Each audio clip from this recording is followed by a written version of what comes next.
Hello, I am Middle-earth Visitor, and this is episode 3 of my LOTRO Travelogues. So far I have travelled all the way from Bag End, through the fields of the Shire, across the Brandywine River, through Buckland, the Old Forest, and now I'm on the edge of the Barrow Downs, overlooking the village of Bree. Today we're going to take a tour of Bree. Which is the first major settlement that you really come across in your time in The Lord of the Rings Online. This is where most of the, pretty much any character will end up after they've completed their introductory area. Whether we are elves coming from the Ered Luin in the northwest, whether we're the hobbits coming from the Shire, or whether we're the men and the Beornings that start in Breeland in Archit. Now the hobbits would have taken this route. They'd have come down from the top of the Barrow Downs.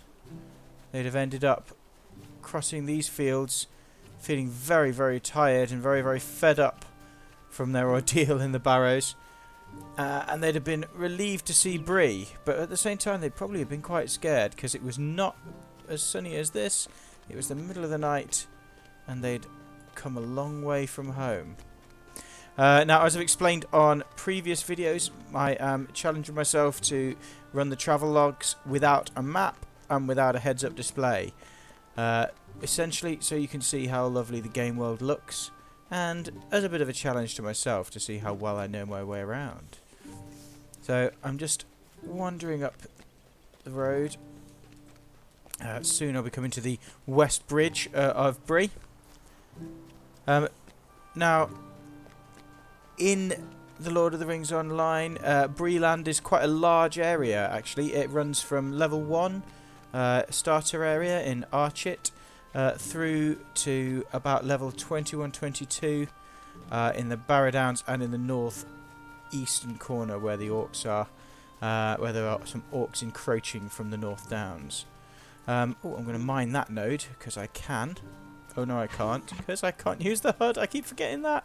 Oh dear. This is the problem. I'm challenging myself to do this, but I keep forgetting that I can't actually do things if I haven't got my heads-up display. Fortunately, I can still fight. I just have to remember where my skills are. What quite helps me quite a bit actually with the combat system is I've got a 12-button MMO mouse, so as long as I remember where my skills were on the bar roughly, I can just use the numbers on the mouse. So, Major Stable Master. Stable Masters at Bree take you to lots and lots of different hubs. Here we are, entrance to West Bree. We've got a mailbox right by the entrance. You get mailboxes all over Middle-earth. If you are VIP, you don't need mailboxes. If you have a subscription, you can use mobile mail from anywhere. But everybody else needs to find a mailbox if they want to send any messages. Okay, right. So we've got a little crafting area up here on the corner. We're complete with a forge and a workbench. Excellent. I have got a few hides and things that I need to cure up, but I'm not going to stop and do that today because I am on a schedule. Over here we have a mannequin stand. This is essentially a clothing shop. Sets of outfits that oops, sorry for running over your table. That get updated now and again. There are some okay outfits in the selection, but to be honest, a lot of them have been around for a while. They haven't been updated much recently. In here we have one of many. There are actually three auction houses in Bree. This is one of 3. So we have an auctioneer here. If you're familiar with MMO games, you will be completely familiar with the idea of the auctioneer. Very similar to what you get in World of Warcraft or something similar. You also have a vault keeper, which is your bank. So you can store items. You get a certain amount of storage for free, and then you can add to that with extra slots as you go along. In the vault, you can also have access to the Cosmetic Wardrobe, which allows you to equip cosmetic outfits to your character, a little bit like the one I'm wearing at the minute. This is a higher level outfit that I've equipped to my character, but I think I'll save the tutorial on cosmetic outfits for a different video, because today we're just going to have a quick tour of the town of Bree. Lots and lots of different places to go in Bree. I'm going to carry on east towards the Prancing Pony. I might go via the top of this hill. Actually, up on this hill during festival times, you get firework displays and all sorts going on up here. Up on that section up there. Section of farmland here. If you're a farmer by profession, you need to find farmland in order to grow vegetables and flowers and other things for ingredients. So here we go, up across the way. Okay, so here is the pony, and oh, blimey, there is an impromptu concert going on up here. Wow, okay. Fantastic.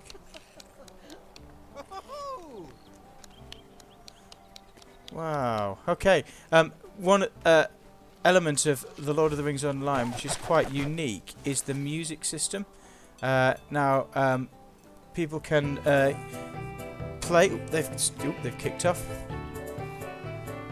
What you can do is there are an array of musical instruments in the Lord of the Rings Online, and you can manually play the instruments using the numbers on your keyboard, but you can also load up ABC files, which is similar to a MIDI file, and you can kick off the music using the recording. And if your whole group has the same ABC file, then you can play all kinds of different instruments together, and you can come along as a band, which these chaps and chapettes have decided to do today. And it's a great element of the community of LOTRO. That people put these bands together, come along and have a bit of a dance, and people love to come and see and listen to them. In fact, the Prancing Pony is a real hub of roleplay activity in the game. It's a bit of a hub for character play. So I'm going to step inside and see if there's anything going on. So here we have Prancing Pony. We've got a lady elf there, waiting for somebody to talk to. A couple of others sitting having a drink. These are player characters. They will no doubt be having a chat about something or other.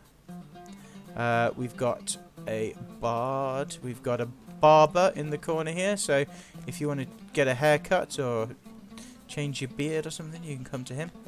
Up at the bar here, Mr. Barleyman Butterbur, a famous barman of Middle-earth. Now, if we go into the back rooms somewhere... Oh, hang on, take a look at that. Oh, no hobbit cloaks there. If we take a look into the back rooms, we might see some old friends. If we go to the right place... Oh, my little boy is listening to me, and that was him butting into the video. Who have we found? Strider, and there's also Gandalf, but he's probably not there. So I said that a bit louder for people to hear you, mate. Strider, but there's probably also Gandalf, but maybe because in the epic quest he goes off somewhere. Yeah, okay, so Strider is waiting in his room for the hobbits to arrive. Thank you, Jude. Thank you for that.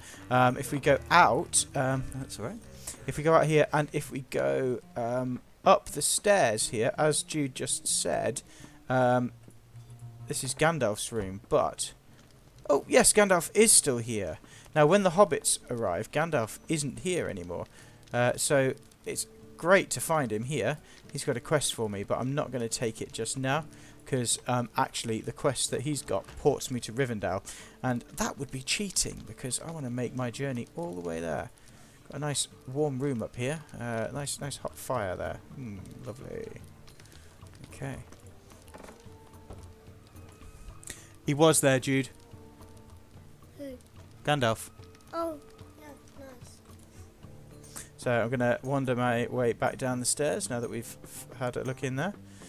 Strider and Gandalf give you some quests in the Prancing Pony, but they don't stay there for long. Once you get through the, once you get to a certain point in the epic quest, then they disappear off elsewhere, because obviously they've got a fairly important errand to run. Really, it'd be nice to have them hanging around in the Prancing Pony forever, but if they did, then we might find that something quite important doesn't get done. So.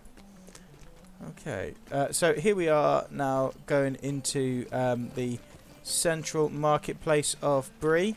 We've got the Boar Fountain, which is quite a well-known landmark in Bree. Again, festival times, we have a chunk of stuff that happens here. Wandering down the centre of Bree again. Now we have another crafting hall, which I'll just show you. This is the main crafting hall in Bree, where lots of folks come to do their crafting, because you've got every different kind of crafting station. You've got mailboxes, you've got a vault keeper, you've also got an auctioneer, so it's a really handy place to hang around. As you can see, there are quite a few players. 1, 2, 3, 4, 5, 6, 7, 8, 9, 10, 11, about a dozen people in the crafting hall at the minute, so it's usually fairly busy. There's usually a fair few people in here, because, as I say, it has everything you need. Make our way up. Crafting is a really important aspect of LOTRO, especially as you are leveling your character up. There is a lot of different equipment that you can make. You can make, and then you can make potions and foods to buff and to heal and to restore power. There's all etc. There are you can make weapons. You can make armor, cloaks. And yeah, essentially it's really handy, and a lot of the crafted stuff, especially sort of from levels 1 to 100, is really good stuff. Good stuff. Okay, down here in this little alleyway here, quite an important little alleyway actually. If you're in Breeland, and if you are looking for high level quests, well, I say high level for the zone, so getting up around 20, before you head off into the Barrow Downs, check with these guys here, because they have a lot of quests that you can take to the Barrow Downs. Tadleaf Cutter, Project Willowmead, and Agatha Greendale, so definitely pick up their quests before you head off to the Barrow Downs, because yeah, you'll definitely want to do that. Got lots of things for you to do. Alright. Wandering along. And where are we? Okay, yeah, so here we are now. We've got all the way down to the south gate of Bree. Again, Southgate is a fairly active area. At the minute, there's not that many people around. 1, 2, 3, 4, 5. A couple of people at the crafting station. But this area gets really busy sometimes, with folks logging into the game, gathering to have a chat, that kind of stuff. The stable master at South Bree is a really important one to find, because it heads you off to all kinds of different locations in Middle-earth. It'll even take you as far as Gondor, Mordor, Grey Mountains, Erebor, the Lonely Mountain, all those kinds of places, once you have discovered them, of course. So really useful hub place to have. Alright, you've got another auction house and vault keeper. I'll just take a quick look in here, but you get the idea. 3 auctioneers and the main bank of Bree there. Lots of little safety deposit boxes. And you always get a mailbox in the auction hall, so that because when you buy things in the auction house, they get mailed to you. So really, really important. And before I sign off for the evening and head on into the Lone Lands, I am just going to demonstrate one little place, handy little place you can find, Skirmish Camp. These are all over Middle-earth in SSG's adaptation of Middle-earth, of course, and all kinds of handy stuff can be found here. So skirmishes are a kind of instance where you can train up a soldier to fight alongside you. You unlock new skirmishes as you level up. Certain skirmishes are available while you're subscribed. Other skirmishes you have to either purchase with LOTRO points or get a subscription, otherwise you can't access them. There are some instances that are available to all players, including free to play, so there's always something to do. But at Skirmish Camp you can pick up weapons, armor, cosmetic, clothing, all kinds of stuff that is really quite handy to the adventurer. So if you've got a little gap in your gear, for example, and you haven't managed to pick up a new pair of trousers for a few levels, you can hop down the Skirmish Camp and see what they've got. So kind of handy. But as I say, these are all over Middle-earth, lots of different places, and you buy things here using currency called marks, medallions and seals, which you earn from doing various deeds and instances across Middle-earth. Alright, well, the next stage of my adventure will be to head across to the edge of Breeland and into the Lone Lands. This is essentially heading towards Weathertop, where Frodo and Sam and Strider and the other two hobbits met with the Nazgul. So and almost lost their lives at that stage. So I'm going to do that next time, and so that I can keep these episodes nice and snappy. Thanks very much for listening. Hit the subscribe button at the bottom, and let me know, if there's anything you want to see on my travels. Thanks very much, and good night.